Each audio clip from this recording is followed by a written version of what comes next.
আজকে যে মায়েদের বুকের রং হারিয়ে গেছে গলিতে, যারা আজকে শহীদ হয়েছেন, যে ছাত্র ভাইদের এবং আমাদের বিএনপির ভাইদের, অন্যান্য দলের ভাইদের বুকের তাজা রক্তে এই বাংলাদেশ স্বাধীন হয়েছে দ্বিতীয়বারের মতো। তাদেরকে শ্রদ্ধা জানিয়ে, তাদেরকে কৃতজ্ঞতা জানিয়ে আমি আমার বক্তব্য শুরু করছি। বক্তব্য বেশি দিব না। আজকে সারা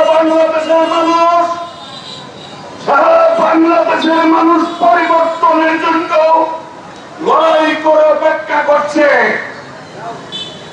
কিন্তু আমাদের সারা বাংলাদেশে এই আমাদের অর্জনকে নষ্ট করার জন্য যারা পায়তারা করছে তাদেরকে আমি সাবধান করে দিচ্ছি। আজকে দেখেন আমাদের ছাত্র দল থানা পাহারা দিছে, আমাদের যুবদল মন্দির পাহারা দিছে, আমাদের সব নেতৃবৃন্দ রাস্তায় রাস্তায় স্বেচ্ছাসেবক যুবদল সবকে প্রতিহত করছে। তারা আজকে যারা লেগে যারা আজকে আগুন দেওয়ার জন্য মন্দিরে গেছিলেন তাদেরকে প্রতিহত করছে আমাদের ছাত্র ভাইয়েরা, আমাদের ছাত্র দলের ভাইয়েরা। আমাদের সোনারঘাটের হিন্দু ভাইদেরকে আমি একটা ধন্যবাদ দিতে চাই, কারণ এখনো তারা ওই সারা দেশের মতো সারা দেশের যে চক্রান্ত, এখনো তারা এই চক্রান্তে ফাড়া দেয় নাই।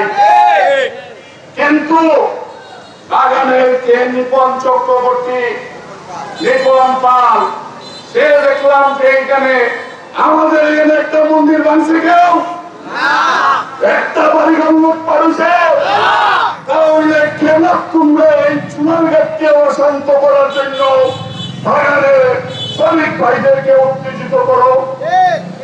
আমি দেখলাম আমাদের ভাইস চেয়ারম্যান মহোদয় সেখানে দেখলাম, তারও ছবি দেখলাম। আমরা কি তাকে ভোট দেই নাই? সাবধান হয়ে থাকবেন।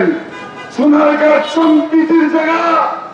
সোনারঘাটে আমরা বুকের রক্ত দিয়ে সম্প্রীতি আমরা রক্ষা করেছি। এখানে সারা বাংলাদেশ একদিকে, সোনারঘাটের ছাত্র দল, যুব দল, স্বেচ্ছাসেবক দল এবং বিএনপি অত্যন্ত প্রহরীর মতন মানুষকে পাহারা দিছে। সুতরাং কার চক্রান্তে আপনারা রাস্তায় নামবেন না।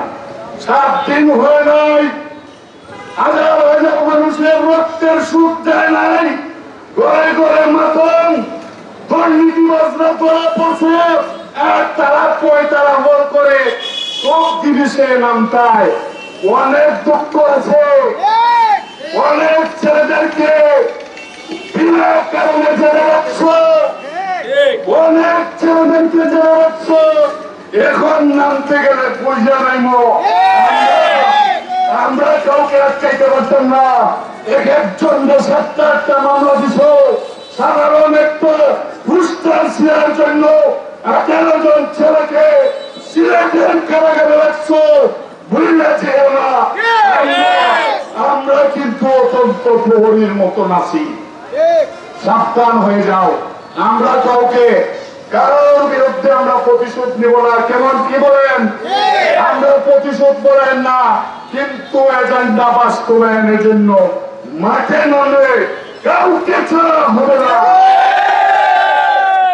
আমি দামি এমপিকে বলতে চাই, অনেক দামিগিরি করছো, অনেক কিছু করছো আমাদের বুকের উপরে রাখিয়া।